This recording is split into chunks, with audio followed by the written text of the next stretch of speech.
കേരളത്തിന് ഗുണകരമായിട്ടുള്ള രീതിയിൽ ഇനിയുള്ള കാലം നമ്മുടെ സമൂഹത്തിൽ മതേതരത്വവും അതുപോലെ തന്നെ സാമൂഹികമായിട്ടുള്ള ഐക്യവും ശക്തിപ്പെടുത്താനുള്ള പരിപാടികളുമായിട്ട് ഞാൻ മുന്നോട്ട് പോകും. അപ്പോൾ അതാണ് തങ്ങളും അതാണ് പറഞ്ഞത്. അതാണ് എല്ലാവരും ചെയ്യേണ്ടത്. ഞാൻ മാത്രം ചെയ്യേണ്ട കാര്യമല്ല, എല്ലാവരും ചെയ്യേണ്ടത്. തീർച്ചയായിട്ടും അത് വളരെ അമൂല്യമായിട്ടുള്ള ഒരു പ്രതി എൻ്റെ കളക്ഷനിൽ ഉണ്ടായിരുന്നത് ഭരണഘടനയുടെ ആദ്യത്തെ കയ്യെഴുത്ത് പ്രതി. അത് ഈ സന്ദർഭത്തിൽ തങ്ങൾക്ക് കൊടുക്കുക എന്നുള്ളത് എൻ്റെ ഒരു ആഗ്രഹമായിരുന്നു. അത് ഞാൻ നൗഷാദ് സാഹിബിനോട് പറഞ്ഞു. അപ്പോൾ അദ്ദേഹം അത് തീർച്ചയായിട്ടും കൊടുക്കാമെന്ന് പറഞ്ഞു. അങ്ങനെയാണ് ഞാനത് കൊണ്ടുവന്ന് കൊടുക്കുന്നത്. നമ്മൾ ഈ രാജ്യത്ത് ജീവിക്കുന്ന മുഴുവൻ പൗരന്മാരും തീർച്ചയായിട്ടും പിന്തുടരേണ്ട നമ്മുടെ ഭരണഘടന. അതാണല്ലോ, ഭരണഘടന ഉയർത്തിപ്പിടിച്ചിട്ടാണല്ലോ നമ്മൾ മുന്നോട്ട് നയിക്കുന്നത്. പലപ്പോഴും ഭരണഘടന മുന്നോട്ട് വയ്ക്കുന്ന മൂല്യങ്ങൾക്കെതിരായിട്ട് നിലകൊള്ളുന്നൊരു സാഹചര്യം ഇപ്പോൾ രാജ്യത്തുണ്ടല്ലോ. അപ്പോൾ സ്വാഭാവികമായിട്ടും ആ ഭരണഘടന ഉയർത്തിപ്പിടിക്കുക എന്നുള്ള കോൺഗ്രസിൻ്റെ ഒരു നിലപാട്, ആ കോൺഗ്രസിൻ്റെ നിലപാട് കൂടിയാണ് ഞാനിവിടെ പറയാൻ ആഗ്രഹിക്കുന്നത്. ഭരണഘടന ഉറപ്പ് നൽകുന്ന മതസ്വാതന്ത്ര്യം, തുല്യത അടക്കമുള്ള എല്ലാ വിഷയങ്ങളിലും എൻ്റെ നിലപാട് ഇന്ത്യൻ ഭരണഘടനയ്ക്കൊപ്പമാണ് എന്നുള്ള എൻ്റെ വിനീതമായിട്ടുള്ള ഒരു പ്രഖ്യാപനം, അതിൻ്റെ സന്ദേശം കൂടിയാണ്. താങ്കൾ പാണക്കാട് വന്നതിന് ശേഷമാണ് പാണക്കാട് തങ്ങൾക്കും പാണക്കാട് തങ്ങന്മാർക്കും ഒക്കെ രൂക്ഷമായ വിമർശനം മുഖ്യമന്ത്രിയുടെ ഭാഗത്ത് ഉണ്ടാകുന്നത്. അത് ദൗർഭാഗ്യകരമാണ്. ഞാൻ പറഞ്ഞല്ലോ, ഇപ്പൊ തങ്ങളും പറഞ്ഞു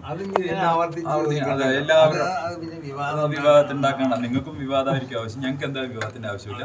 ഞാൻ നേരത്തെ മറുപടി പറഞ്ഞു കഴിഞ്ഞു. പക്ഷെ അപ്പോൾ പോലും ഒരു കോൺഗ്രസിന്റെ രാഷ്ട്രീയ നീക്കമായി അത് വിലയിരുത്തപ്പെടില്ല. ഞാൻ നോക്കും, നിങ്ങൾ എൻ്റെ രാഷ്ട്രീയത്തെ കുറിച്ച് നിങ്ങൾ പരിശോധിക്കാത്ത ഞാൻ BJP നേരത്തെ ഉള്ള സമയത്തും ഞാൻ കേരളത്തിലെ വിവിധ സാമൂഹിക മേഖലകളിൽ യാത്ര ചെയ്യുകയും ഇതുപോലെയുള്ള മഹാന്മാരായിട്ടുള്ള ആളുകളുമായി സമ്പർക്കം പുലർത്തുകയും അവരുടെ അനുഗ്രഹങ്ങൾ വാങ്ങുകയും അവരുടെ ഉപദേശങ്ങൾ കേൾക്കുകയും ചെയ്യുന്ന ഒരാളാണ്. അത് എന്നെ മനസ്സിലാക്കാത്തതുകൊണ്ടാണ്. നിങ്ങൾ പലപ്പോഴും BJP നേതാക്കന്മാരുടെ സാധാരണ ആളുകളുടെ ലിസ്റ്റിൽ പലപ്പോഴും അവർ പോകാത്തതുകൊണ്ടായിരിക്കും, എനിക്കറിയില്ല. ശ്രീധരൻപിള്ള സാറിനെ ഇപ്പോൾ ആളുകൾ പോകാറുണ്ടല്ലോ, എനിക്കറിയാം. എന്നേക്കാൾ യാത്ര ചെയ്യുന്ന ഒരാളാണല്ലോ ശ്രീധരൻപിള്ള സാർ. ഞാൻ വളരെ എൻ്റെ ചെറിയ ഒരു പ്രായത്തിനൊക്കെ ഇത്തരം വലിയ മഹാന്മാരുടെ അനുഗ്രഹം എനിക്ക് കിട്ടിയിട്ടുണ്ടെന്നുള്ളതാണ് എൻ്റെ ഏറ്റവും വലിയ നല്ല കാര്യം. എൻ്റെ ജീവിതത്തെ സംബന്ധിച്ച ഏറ്റവും നല്ല കാര്യം എന്ന് ചിന്തിക്കുന്ന ആളാണ് ഞാൻ. അതുകൊണ്ട് തന്നെ തങ്ങളെ കാണാൻ പറ്റി, അദ്ദേഹത്തിൻ്റെ അനുഗ്രഹം തേടാൻ പറ്റിയത് ഏറ്റവും വലിയ കാര്യം. ഇനിയുള്ള മുന്നോട്ട് പോകുമ്പോൾ ഇപ്പോൾ തങ്ങൾ സമസ്ത എന്ന് പറയുന്ന പ്രധാനപ്പെട്ട വലിയൊരു സംഘടന, മതന്യൂനപക്ഷങ്ങളുടെ ഏറ്റവും വലിയ സംഘടനയുടെ ഒരു സംസ്ഥാന പ്രസിഡന്റാണ്. ഇനിയുള്ള രാഷ്ട്രീയ ജീവിതത്തിലുമൊക്കെ അദ്ദേഹത്തെ കൂടി കൂട്ടിയോജിപ്പിച്ചാൽ അദ്ദേഹത്തിൻ്റെ രാഷ്ട്രീയമില്ലല്ലോ, നിങ്ങൾ അങ്ങനെ പറയരുത്. അദ്ദേഹം ഈ കേരളത്തിലെ രാജ്യത്തെ ഏറ്റവും പ്രധാനപ്പെട്ട ഒരു മതവിദ്യാഭ്യാസ സംഘടനയുടെ, ഒരു ആത്മീയ സംഘടനയുടെ പ്രകാശഗോപുരമായിട്ടുള്ള ഒരു വലിയ മനുഷ്യനാണ്. അദ്ദേഹത്തെ നിങ്ങൾ കേവലം കക്ഷി രാഷ്ട്രീയമായി കൂട്ടിച്ചേർത്ത് കാണരുത്. അങ്ങനെയുള്ള വിവാദങ്ങളിലേക്ക് അദ്ദേഹത്തെയോ സംസ്ഥയെ കൊണ്ടുപോകുന്നത് എനിക്ക് താല്പര്യമില്ല. എൻ്റെ ഒരു സന്ദർശനം കാരണം അങ്ങനെ പോകാൻ പാടില്ല. ഞാൻ കൃത്യമായി പറയുന്നത് ഇതൊരു മതേതരത്വം ഉയർത്തിപ്പിടിക്കാനുള്ള നിലപാടിൻ്റെ ഭാഗമായിട്ട് വന്നതാണ്. നിങ്ങൾ അങ്ങനെ കാണാവുള്ളൂ. അതിലപ്പുറത്തേക്കൊരു കാര്യത്തിൽ ഇത് കൊണ്ടുപോയത് അദ്ദേഹത്തിന് ബുദ്ധിമുട്ടുണ്ടാക്കുന്ന രീതിയിലേക്ക് നിങ്ങൾ കാര്യങ്ങൾ.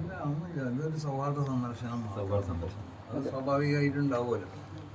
കൂടുതൽ പേര് ഇങ്ങനെ BJP വിട്ട് മതേതര കക്ഷിയിലേക്ക് വരണമെന്ന് താങ്കൾ ആഗ്രഹിക്കുന്നുണ്ടോ? അല്ല, ഇവിടെ മതേതരത്വം നിലനിൽക്കണമെന്ന് ഞാൻ ആഗ്രഹിക്കുന്നുണ്ട്. ആര് വരട്ടെ വരാതിരിക്കട്ടെ. അപ്പൊ നിങ്ങൾ പറയുന്നത് മൂപ്പർ വന്നു കഴിഞ്ഞാൽ തങ്ങളെ അംഗീകരിക്കണം ഞാൻ പറയും. അങ്ങനെയുള്ള ന്യൂസ് കൊടുക്കില്ലേ, അത് വേണ്ട. ശരി, താങ്കൾ ഇതിന്റെ പേരിൽ എന്തെങ്കിലും വിമർശനം ഉണ്ടാവോ? സമസ്യകൾ കുറച്ച് ആളുകളൊക്കെ പലരും വന്ന് കാണുന്നത് വിമർശനം ഉണ്ടാകും. വിമർശനം തന്നെ ജീവിതത്തിൽ ഒരു ഭാഗമാണല്ലോ. നമ്മളത് നേരിടാൻ നിൽക്കല്ലേ. ശരി, സന്തോഷം.